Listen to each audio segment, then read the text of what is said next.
Ideologi Pancasila dan agama Islam telah menyatu dalam satu kesatuan. Keberhasilan meramu kedua ideologi ini merupakan langkah strategis yang dilakukan oleh para ulama Islam di Indonesia.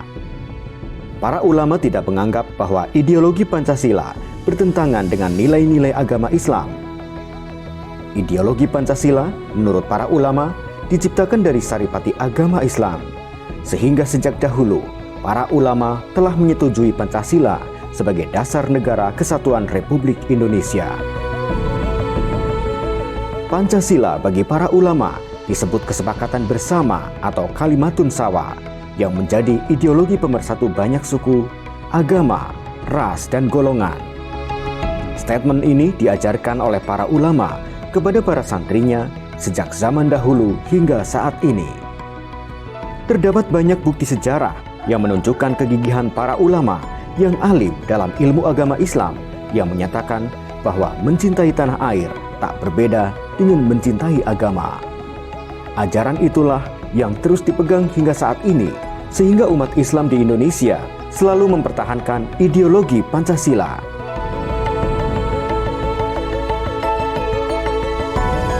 Di antara jejak sejarah Islam yang membahas kecintaan pada negara dan agama adalah ajaran guru para ulama Indonesia, Syekhona Muhammad Khalil Bangkalan di akhir abad ke-19. Jauh sebelum semua orang membahas hal tersebut, dalam sebuah manuskrip, beliau telah menulis Hubbul Waton Minal Iman, atau mencintai tanah air sebagian dari iman. Pada tahun 1916 atau 12 tahun sebelum Sumpah Pemuda didengungkan pada 1928, Kiai Haji Abdul Wahab Hasbullah dan beberapa ulama tradisionalis lainnya di Surabaya mendirikan sebuah perkumpulan organisasi bernama Subhanul Waton atau Pemuda Tanah Air. Dalam pendirian organisasi tersebut, Kiai Wahab telah mendengungkan cinta tanah air melalui mars organisasi. Keseriusan para ulama dalam mempertahankan ideologi Pancasila makin nampak. Pada tahun 1970-an, terdapat kitab berbahasa Sunda Pegon yang diterbitkan di Purwakarta yang berjudul Nadom Pancasila.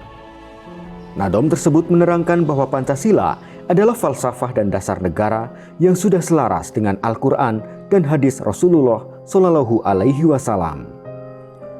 Puncak perjuangan ulama dalam mempertahankan ideologi Pancasila nampak pada Musyawarah Nasional Alim Ulama di Situbondo tahun 1983.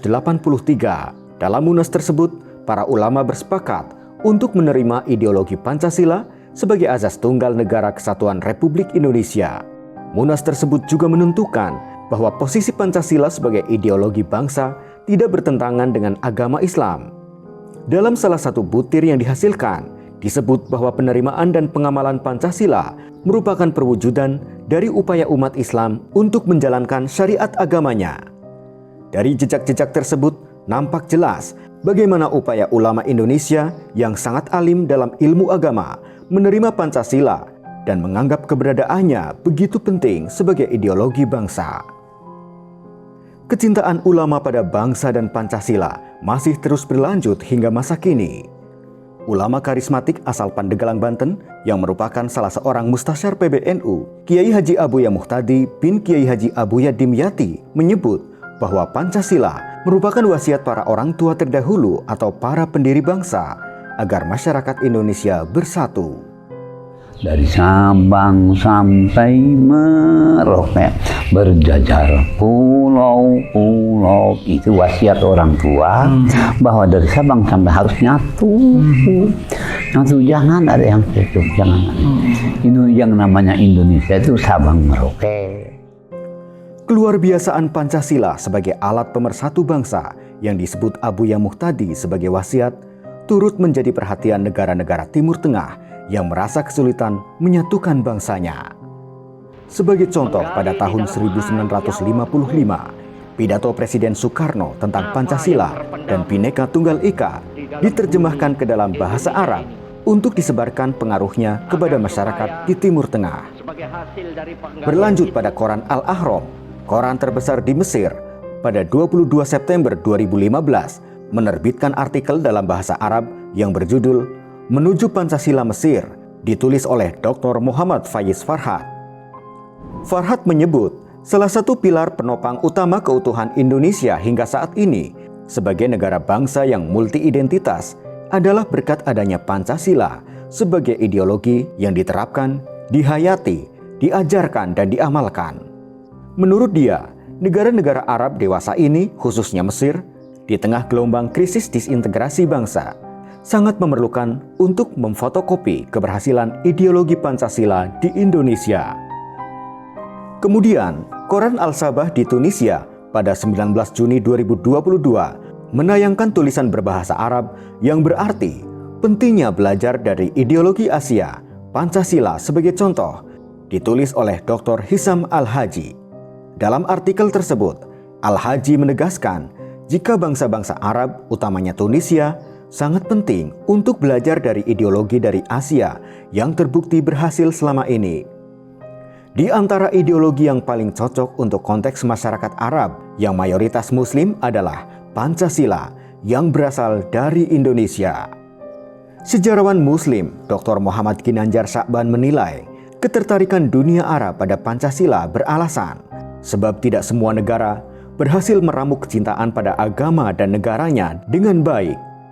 Indonesia beruntung memiliki ulama sekaliber Syekhona Muhammad Khalil Bangkalan yang telah menanamkan kecintaan pada bangsa dan agama secara bersamaan sejak dulu. Makanya menarik di sini apa yang diisyaratkan oleh Michael Francis Lavin dalam disertasinya yang berjudul Islamic Nationhood, ya. The Ummah Below the Wind, ya, kalau saya tidak salah judulnya, ya. Beliau ini seorang Indonesianis dan juga seorang Islamolog, ya, pengkaji keislaman dan keindonesiaan. Disertasi Michael Lavin ini berkaitan dengan Indonesia Nationhood, ya, tentang rasa nasionalisme Indonesia. Michael Lavin itu mengisyaratkan bahwasannya sebenarnya rasa persatuan bangsa Hindia Belanda yang kemudian menjadi Indonesia atau negeri Jawi atau Nusantara itu telah terbentuk sebelum abad ke-20. Ya, dengan tadi ada banyak auton, tetapi kemudian antara satu kesultanan dengan kesultanan lain ini saling terhubung. Dan yang paling penting ada yang kita sebut sebagai jaringan keilmuan ulama, di mana para ulama di satu wilayah ini saling terkoneksi, saling terhubung, saling tertali dengan ulama yang ada di wilayah lainnya di sesama kawasan Nusantara. Misalkan Syekh Yusuf Al-Makassari, ulama Nusantara yang hidup di abad ke-17, ya, wafatnya 1699 dan dimakamkannya di Afrika Selatan, Beliau dibuang oleh Belanda ke sana. Syekh Yusuf Al-Makassari ini orang Sulawesi Selatan. Beliau dari Kesultanan Goa, dari Sulawesi Selatan, dari Makassar, kemudian belajar ke Banten, punya guru orang Banten. Lalu belajar ke Aceh, punya guru orang Aceh. Lalu bermukim di Timur Tengah dan ketika pulang, beliau menjadi mufti di Kesultanan Banten pada masa pemerintahan Sultan Ageng Tirtayasa. Lalu bersama-sama dengan masyarakat Banten dan juga masyarakat Priangan melakukan perlawanan terhadap VOC karena beliau ini ditangkapnya di Tasikmalaya, ya, di daerah Sukapura, melakukan gerilya. Dan ketika gerilya ini beliau banyak menjalin koneksi dengan ulama-ulama yang ada di Priangan Timur, diantaranya dengan Syekh Abdul Muhyi Pamijahan, juga dengan Syekh Abdul Jalil yang oleh Syekh Yusuf Makassar disebut sebagai murid daripada Syekh Abdul Muhyi. Jadi jaringan keulamaan ini yang kemudian menghubungkan satu wilayah Nusantara dengan wilayah yang lainnya, orang Sunda, orang Jawa, orang Betawi, orang Banjar, orang Bugis, orang Aceh, orang Palembang, yang kemudian mereka itu memiliki satu spirit kebangsaan sebagai bangsa yang besar, yang kemudian ini termanifestasikan menjadi bangsa Indonesia ini. Nah, itu ada manuskrip Syekh Khalil Bangkalan yang sudah menyebutkan hubbul auton minal iman, ya, itu spirit kebangsaan yang kemudian bisa kita catat sebagai akar yang kemudian di kemudian hari berkembang menjadi pemikiran kebangsaan Indonesia dan juga kemudian berkembang lagi menjadi Pancasila. Kisah para ulama dan isi manuskrip menjadi bukti kuat kecintaan ulama pada tanah air yang bahkan telah ditanamkan sebelum kemerdekaan Indonesia pada tahun 1945. Salah satu momen penting lain tentang peran ulama dalam mempertahankan Pancasila adalah di masa persiapan kemerdekaan Indonesia dalam rapat-rapat Badan Penyelidik Usaha-Usaha Persiapan Kemerdekaan Indonesia atau BPUPKI. Perdebatan yang alot sejumlah tokoh seperti Soekarno, Kiai Haji Wahid Hasyim, Abdul Qahar Muzakir, dan yang lain mengenai dasar bangsa dalam menemukan jalan keluar dengan menyepakati Pancasila sebagai dasar bangsa. Para tokoh tersebut merumuskan dasar negara yang akan dilahirkan. Karena kondisi bangsa yang sudah terbentuk dengan nilai-nilai kebangsaan, perbedaan, kerukunan, keragaman budaya, suku dan agama, maka disepakatilah Pancasila sebagai dasar negara. Terlebih Pancasila tidak bertentangan dengan ajaran agama Islam dan ajaran agama yang lainnya. Pertama, Pancasila sendiri memang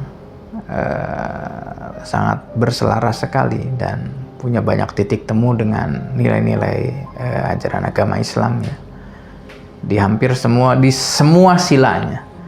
Yang pertama tentang ketuhanan yang Maha Esa, itu kan tentang tauhid ya, tentang uluhiyah. Yang kedua itu tentang kemanusiaan yang adil dan beradab. Ini 3 buah istilah yang sangat powerful sekali. Al-insaniyah, kemanusiaan, al-adalah, yang adil ya, wal mutamaddin atau mutahadir, beradab. Jadi kemanusiaan, adil dan beradab. Lalu yang ketiga tentang persatuan Indonesia. Ya, jelas sekali wa'tasimu bihablillahi jami'an wa la tafarraqu. Ayat Al-Qur'an menyinggung itu ya, bahwasannya hendaklah kalian semua itu tasimu, berpegang teguh, bersatu dalam satu tali Allah, dan janganlah kalian berpecah belah atau bercerai-berai. Hendaknya kalian itu menjaga persatuan di sini, persatuan Indonesia. Lalu yang keempat, kerakyatan yang dipimpin oleh hikmat kebijaksanaan dalam permusyawaratan perwakilan. Jadi ada beberapa clue di sila keempat ini, diantaranya adalah hikmat kebijaksanaan atau al-hikmah al-muta'aliyah di sini. Dan hikmah kebijaksanaan ini, kata Sayyidina Ali, adalah daulatul mukmin ya, permata bagi orang beriman. Dimanapun kita jumpai, ia ambil dari manapun sumbernya, karena kebijaksanaan inilah yang kemudian akan menuntun kepada kebaikan. Dan juga ada permusyawaratan di sini, syuro wa amruhum syura bainahum. Itu juga merupakan nilai-nilai ajaran agama Islam. Dan yang terakhir adalah keadilan sosial bagi seluruh rakyat Indonesia. Al-adalah al-ijtimaiyah, keadilan juga adalah hal yang sangat dijunjung tinggi, hal yang sangat diajarkan, ditekankan dalam ajaran agama Islam. Karena itu para ulama pada masa awal-awal kemerdekaan